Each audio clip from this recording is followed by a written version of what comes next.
камолиддин биноӣ шоири шинохтаи тоҷик дар бобати сухану суханбарӣ чунин гуфтааст: ҳар сухан нест лоиқи гуфтан, ҳар гӯҳар нест лоиқи суфтан. Суханеро ки бар мақол орӣ, аввал он беҳ ки дар хаёл орӣ. пасу пеши сухан назора кунӣ, гар киноят буд канора кунӣ. гар сухан лоиқ аст дар вай печ, варна 100 сол гуфтаи ҳама ҳеҷ.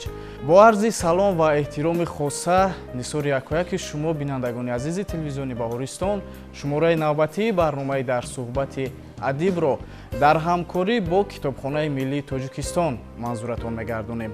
меҳмони имрӯзаи барномаи мо ҳастанд Бузургмеҳри Баҳодур, узви Иттифоқи нависандагони Тоҷикистон ва айни замон корманди рӯзномаи Ҷумҳурият.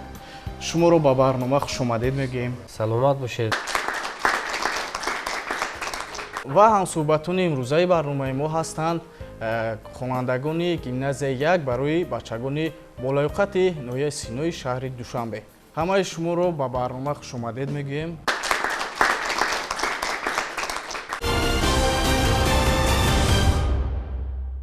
аз нигоҳи шумо барои бачагон навиштан осон аст ва ё барои калонсолон? аслан баъзеҳо мегӯянд барои кӯдакон навиштан мушкил аст, баъзеҳо мегӯянд барои калонсоло. лекин ба новбаст аз оне ки шумо ба кадом сину сол менавишед, муҳимаш мухотаби шумо инсон аст. барои инсон навистан ҳамеша мушкил аст, чунки вай инсон, ҳар як инсон дар ботини худаш бо як дунёи дигар дорад. намедонед ки чизе ки шумо эҷод мекунед ба ҳолу ҳавои вай мувофиқат мекунад намекунад, ё вай писанд мекунад намекунад, забонаш чӣ гуна аст. медонед шеър кори эҷод, аслан гирем кори эҷод кори таваккалӣ аст. шумо менависед, аммо намедонед ки вай ба мардум писанд мебиёяд, дар таърих оё мемонад намемонад. ин чиза шумо намедонед. ина шумо амин гӯё ки такя ба донишу хираду менависед, лекин шумо ҳеҷ гоҳ бо боварӣ гуфта наметавонед ки ҳамин асари ман барои ҷовидона мисли шоҳнома, мисли ашъори устод рӯдакӣ мемонад. лекин ба ҳар ҳол шоирон мегӯянд ки барои кӯдакон навиштан мушкил аст. чаро? чунки шоир бинед, шоир сину солаш калонсол аст, кӯдак мисли фаришта аст, дилаш покиза аст, ғараз надорад, ҳамаро баробар дӯст медорад. барои вай бою камбағал, некубад, касалу солим ин чизҳо вуҷуд надорад. барои вай инсон вуҷуд дорад.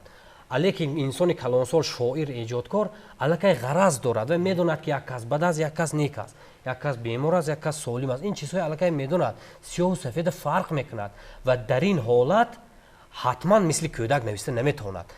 ба кӯдак, ба ҳолу ҳавои кӯдак мувофиқ нависта наметавонад. вай магарам ки аз нав кӯдак шавад ки барои кӯдак як шеър нависад. лекин бо вуҷуди ҳамин ҳастанд шеърҳои мисли шеъри Олуча гули бодом, бибиҷонам меояд, шеърҳои аҷибам ҳастанд ки гимни кӯдако аст, онҳое аз кӯдак ҷудо карда намешавад. шеърҳои аҷибам ҳастанд, лекин кам ҳастанд, чунки шоир пеш аз ҳама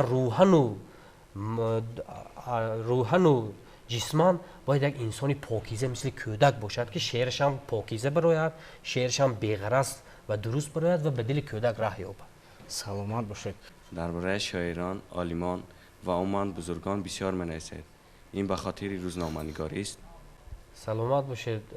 дар бораи бузургон навиштан ба рӯзноманигории ман албатта робита дорад, чунки мо ҳамчун рӯзноманигор бо шахсиятҳои соҳаҳои гуногун суҳбатҳо меорем, ба мусоҳибаи онҳо мешитобем. мана чанде пеш агар дида бошед дар ютуб канали Ҷумҳурият суҳбати мо бо духтари устод Мирзо Турсунзода, Фирӯза Турсунзода ҷараён гирифт ки шумо метавонед тамошо кунед. ҳамин ҳолатҳое ҳам сабаб мешавад ки кас дар бораи ҳамун шахсият шеър нависад, дар бораи шахсият ягон чакома, ягон сарвода эҷод кунад. лекин асосан ҳадафи ман дар бораи бузургон навистан, ман аз китобчаи аввалинам ҳамболи турнаҳо ки инҷа дар бораи Вали Самад шеър ҳаст, худо раҳмат кунад, як олими бисёр варзида буданд, устоди мо буданд. Баҳманёр нависанда ки соли гузашта ба ҳақ пайваст, дар бораи шоири халқи Тоҷикистон Фарзона, дар бораи бисёр шахсиятҳо, дар бораи Сиёвуши Ҷунайдӣ, шоире ки имрӯз дар хориҷа ба сар мебарад, дар бораи онҳо ман инҷа шеър навистам. аслан сабаби ин аст ки дигарро ҳамин шеъра бихонанду кӯшиш кунанд ки мисли ҳамун бошанд. یعنی که اون در زندگیشون همون شخصیت برای اونها ایدئال باشد. یعنی که بر خاراکتر و بر رفتار و گفتار همون شخص که در شعر تصویر میشود همون بخوانند و گویند که من هم مثل او باید باشم، من هم مثل او باید یک نویسنده، یک روشنفکر، یک زیایی واقعی باشم.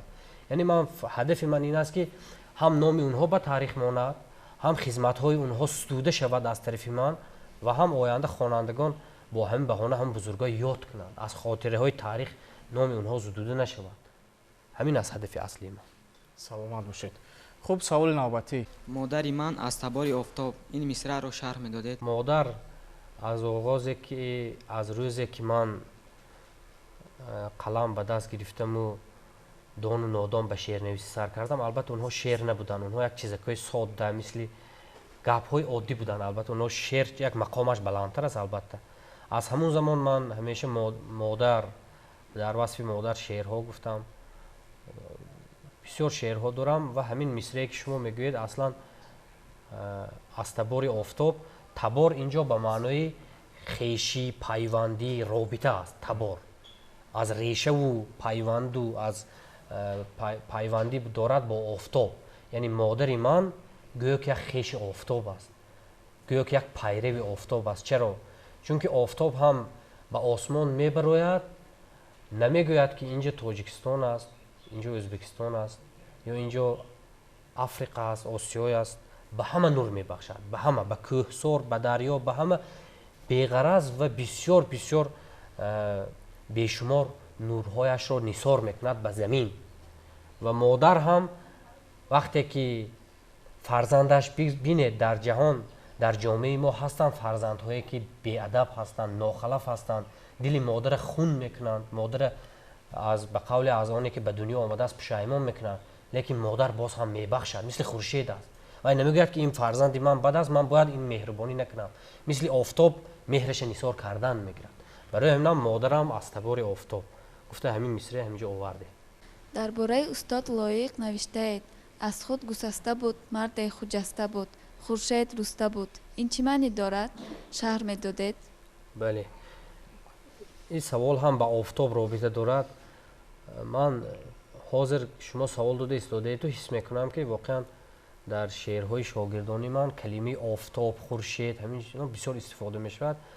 همین هم من میگویم که استاد لایق در قلمرو خورشید رسته بودند.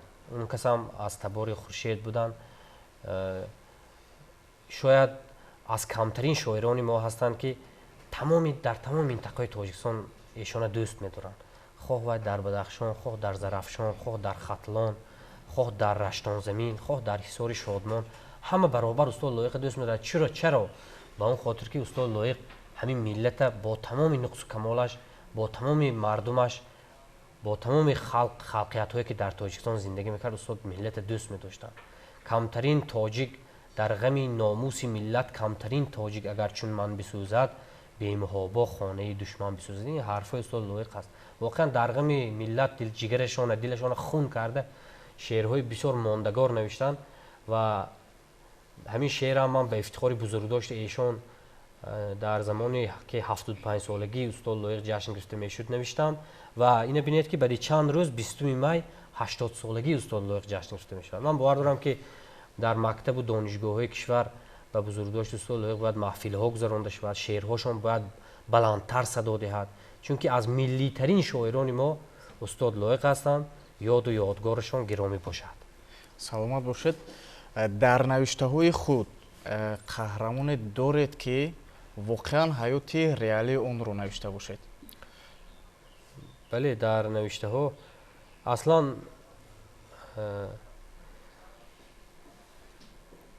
در شعرها امروز اگر کسی با ادبیات جهان آشنایی داشته باشد، شعرهایی هستند که اون شعرهای جادویی میگویند، رویایی، یعنی حسی هستند.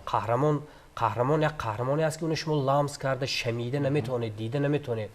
مثلا بوی قهوه در خودش میبراید، مثل یک انسان عمل میکند، به دماغ یار میرود، به دماغ یار زمانهای گذشته به یاد میآورد. یک نکهت قهوه، بوی قهوه جادویی هستن، اونا اصلا وجود نداره، اون دیده نمیشود. مثلا بوی قهوه حس میکنید لیکن دیده نمیشود. لیکن شعرهای من نه جادویی است نه رویایی است نه تخیلی است، چیزی آسمانی نیست. شعرهای من از همین روزگار عادی مردم تاجیک، از روزگار خودم، از روزگار اهل عائله خودم. مثلا همون شعری کودکی بازاچه های خواهری من مانده است، کودکی در خنده های دادری من مانده است. همین شعر برگرفته از حیات دادر و خواهرچی من است که قریب از من 10 سال خورده هستند. من اونها دیدم، در حیات اونها، در چهره اونها کودکی خودم یافتم. یا مادرم، ساعتی مادری من خورشید است که یک شعر دارم. رفتم به دیه، ساعتی که در ایوان، ساعتی خطایی البته پلاستیکی، ساعتی پلاستیکی چینی که در دیوار آویزان بود، خورفتگی است، چنگ زیر کرده است. من گفتم، مادرم گفتم که به این به یک قوت دهنده نه بطری نمیموند که فعال شود. گفت ای بچه می به من ساعت چی در کن؟ واقعا مادر تاجیک بدون ساعت، بدون تقویم، بدون آنه که چند ساله شد، بدون آن که بپرسد که من چند ساله شدم، حتی روزی تولد خودش در یاد ندارد. تنها برای فرزندش زندگی میکنه. یعنی هر چیزی که خوشبختانه است یا که من نمیدونم این شاید خوشبختی من باشد یا من میتونستم شاید شعرهای جادویی نویسم، لیکن شعرهای من برگرفته از این روزگار است، همه زنده است، در حیات موجود است، همه چیز، همه قهرمان ها، همه ابرز ها.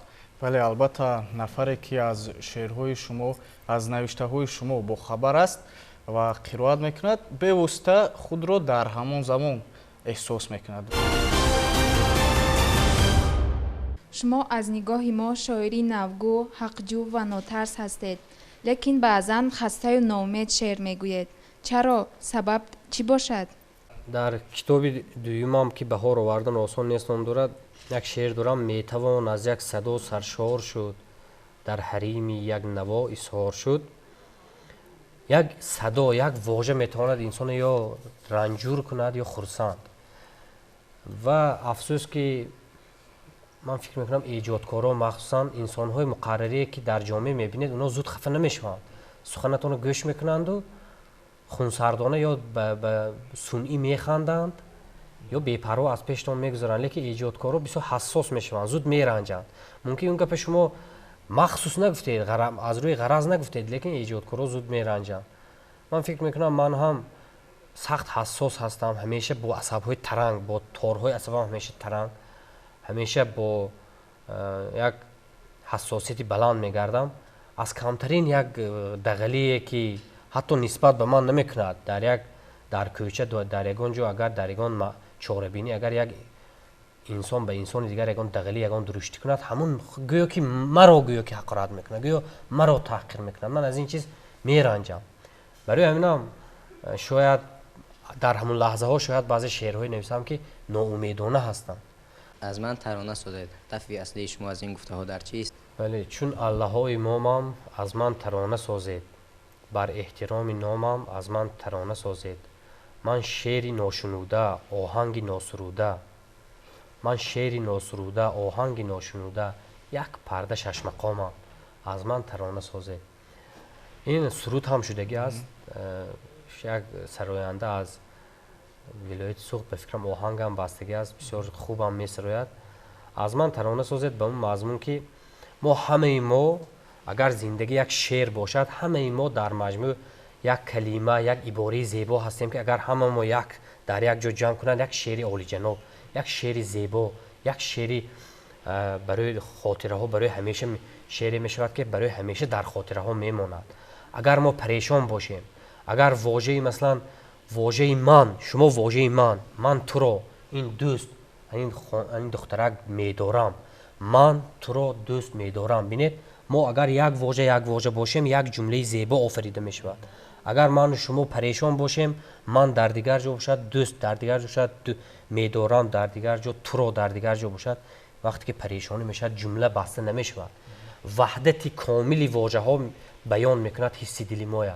برای من گفتم که منم یک واژه هستم، منم یک شعر، منم یک آهنگ، منم یک عباره هستم که شما نزد خودتان من جمع کنید، پیش خودتان من گذارید، میشود یک ترانه، میشود یک سرود، میشود یک کلمه و جمله نغزی که به دلها ره مییابد. هدف همین بود. рӯйнамои китоби нави шумо бо номи соғари садо ба қарибӣ ба дасти хонандагон расид. Мехостем доир ба чопу навишти ин китоб маълумот медодед. бале, китоби соғари садо охирон китоби мо аст, ки охирон маҷмӯи шеърҳои мо аст, ки охири соли 2020 аз нашр баромад. ина нашриёти адиб чоп кард. нашриёти адиб ки бо сарварии давлат сифар имрӯз бисёр фаъол шудагааст, ҳамин 5 шоири ҷавона китобиша чоп карданд. ман дар бораи соғари садо бисёр гуфтанӣ нестам, ҳамаш як қисматаш шеърҳои пештар аст, баъд шеърҳои навам ҳастанд. ман яке аз шеърҳои нава хонам беҳтараш. худо гулҳои гулшанро нагирад, ба вақти мардҳо занро нагирад. ҳазорон савсани бебӯ чӣ дар кор, хушо гар бӯи савсанро нагирад. бидуни шабгаҳе будан тавонем, валекин рӯзи равшанро нагирад. барои маърифат як вожа кофист, дуо кун донишу фанро нагирад. барои дидани хуршедрӯе агар раҳ нест, равзанро нагирад. бимон миранд мардон баҳри меҳан, бимон миранд мардон баҳри меҳан, зи мардон хоки меҳанро нагирад. бимонам кош дар ёди азизон, ба ёди ҳаққи буданро нагирад. туро аз ман нагирад эзиде кош, зи ту эй кош ки манро нагирад. саломат бошед. марамат, саволи навбатӣ. шумо пайваста дар эҷоди ҷустуҷӯ ҳастед. мо шеърҳоятонро мунтазам дар шабакаҳои иҷтимоӣ мехонем. чӣ тавр барои ҳама ин вақт меёбед? саломат бошед. ин савола бисёриҳо ба ман медиҳанд, ки ту дар рӯзномаи ҷумҳурият, рӯзномае ки ҳамарӯза чоп мекунем, мо ба ғайр аз шанбе якшанбе дар як ҳафта 5 маротиба чоп мекунем газета. яъне ки ҳар рӯз рӯзи газета аст. дар он ҷо медонед ки ҳар рӯз мақола навиштан дар кор, ҳар рӯз мақолаҳои таҳрир кардан дар кор аст. кор бисёр аст. яки бо вуҷуди ҳамин мардум мепурсанд, ки ҳамарӯза газета чоп мекунед, ҳамарӯза бо бузургон, бо нависандаҳои шоиро вохӯриҳо доир мекунед, суҳбат мекунед, дар ютуб канал барнома мекунед, бо дар фейсбук шеър менависед. ман ба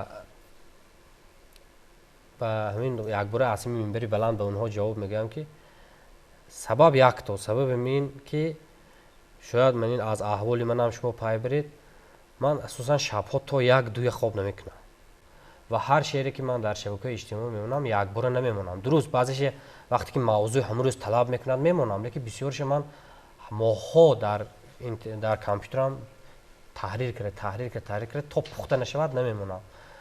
ман вақтаро дуруст тақсим мекунам ва кӯшиш мекунам, ки дар ҳамонҷа ба қавле дар ҳамон минбари баланд дар шабакаҳои иҷтимоӣ чархзада истам. зебоҳиҳои шаҳр ва ё деҳа кадомаш бештар илҳоmatонро меорад? ман фикр мекунам, ки шаҳр. як замон шояд деҳае ки ман унҷа хуни нофам рехтааст, унҷа бузург шудам, шояд унҷа барои ман аҳамияти бештар дошт, лекин 11 соли умри ман дар шаҳр гузашт ва дар ин шаҳри серғалоғула, серташвиш, ки ҳама аз пеи кор аст, лекин бо манзараҳои зебо бисёр аст. ман фикр мекунам, ман дар Россия будам, дар Ӯзбекистон будам, дар Қирғизистон будам. фикр мекунам Душанбе барин шаҳре ки пури боғ аст, ҳар қадам боғ аст. боғи Рӯдакӣ, боғи Аҳмади Дониш, боғи устод Айнӣ дар болотар. бинед ҳар қадам боғ сохтага ҳастанд. ман фикр мекунам асосан шаҳр ва инсонҳои дохили шаҳр ки рангоранг ҳастанд, аз Бадахшон, аз Хатлон, аз Рашт, онҳо лаҳҷаву шеваҳои аҷиби худашона доранд, урфу одатҳои аҷиб доранд, либосҳои махсус доранд. онҳо инсонро вомедорад, ки ангеза ёбад, як чизҳои нав нависанд. ман фикр мекунам, ки шаҳр ҳамин ҳоло, ҳамин шаҳре ки ман дар як гӯшае ки он иҷоранишин ҳастам, асоси сарчашмаи эҷоди ман аст. чаро китоби худро баҳор овардан осон нест номгузорӣ кардаед? дуруст аст. баҳор овардан осон нест, давоми мантиқии китоби ҳамболи турнаҳо аст. агар гӯем ки ҳамболи турнаҳо, турна медонед рамзи омадани баҳор аст, чунки аз кишварҳои сард ба кишварҳое ки баҳор фаро мерасад, гармиҳо фаро мерасад, турнаҳо қатор шуда аз нав бармегарданд. ҳамболи турнаҳо ба баҳор расидам ва гуфтам баҳор овардан осон нест.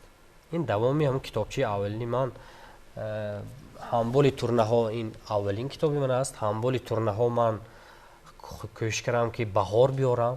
албатта баҳоре ки ин ман шумо мебинем ин не, албатта баҳори адабиёт, баҳори шеъра ман дар назар дорам.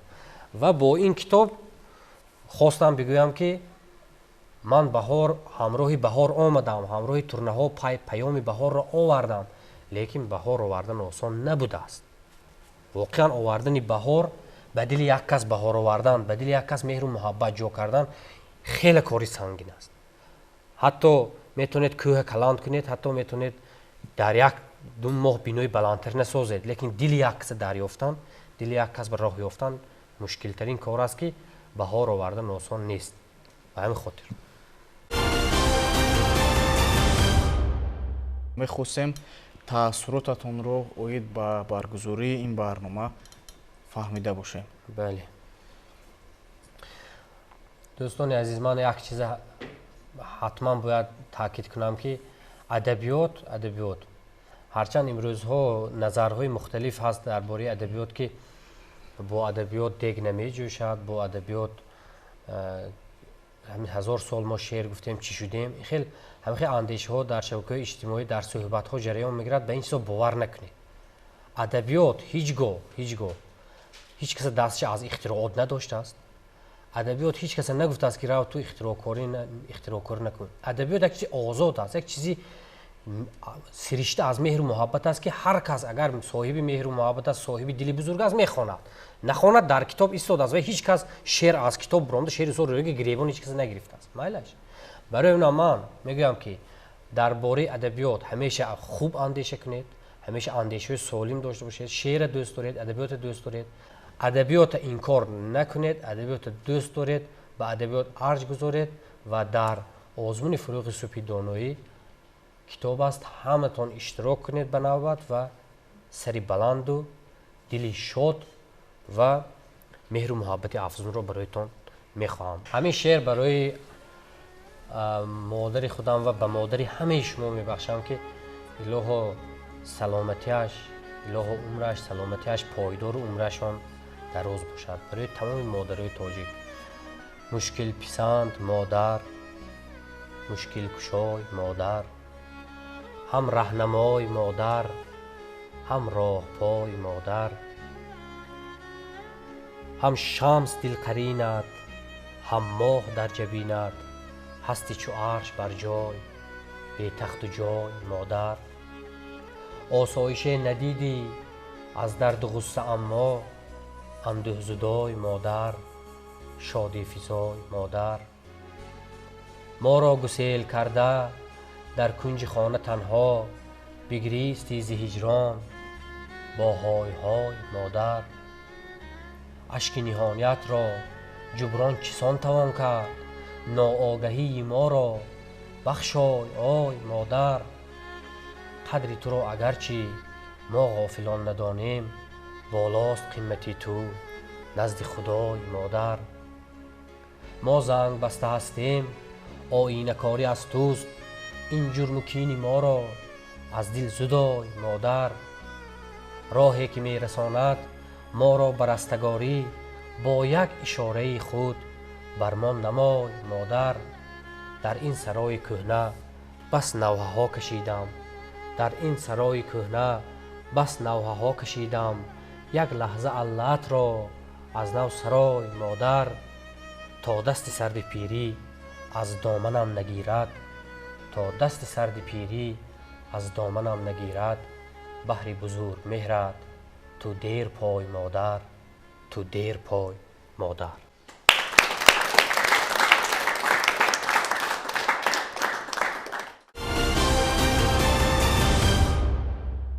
бинандагони гиромӣ, ёдовар мешавем ки ҳамсӯҳбати имрӯзаи мо буданд бузургмеҳри баҳодур, узви иттифоқи нависандагони Тоҷикистон. ба шумо изҳори сипос мекунем ки дар барномаи мо иштирок намудед. саломат бошед, зинда бошед.